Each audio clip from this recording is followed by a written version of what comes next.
जय हिंद।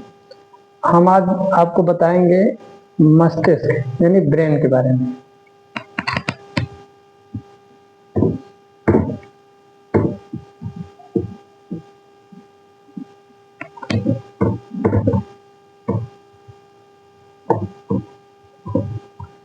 ब्रेन, इंसान और जानवर दोनों के पास ब्रेन होता है। बुद्धि तो दोनों के ही होती है, लेकिन इंसान उसमें से ज्यादा बुद्धिमान होता है।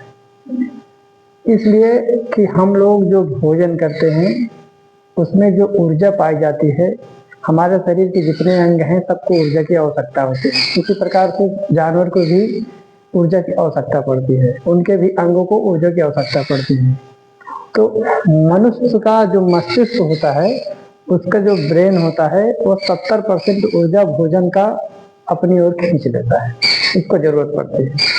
अब बाकी बचा 30% में उसके बॉडी के जितने पार्ट होते हैं वो सब बांट लेते हैं, उनके पास पहुंच जाता है। जैसे किडनी हुआ, लीवर हुआ, अमाशय हुआ, तो ये सारे हमारे शरीर के अंग 30% में ऊर्जा बढ़ जाती है। 70% ऊर्जा उसका सीधा दिमाग में चला जाता है। इसीलिए मनुष्य का दिमाग निरंतर कार्य करता रहता है, सपनों में भी वह चलता रहता है।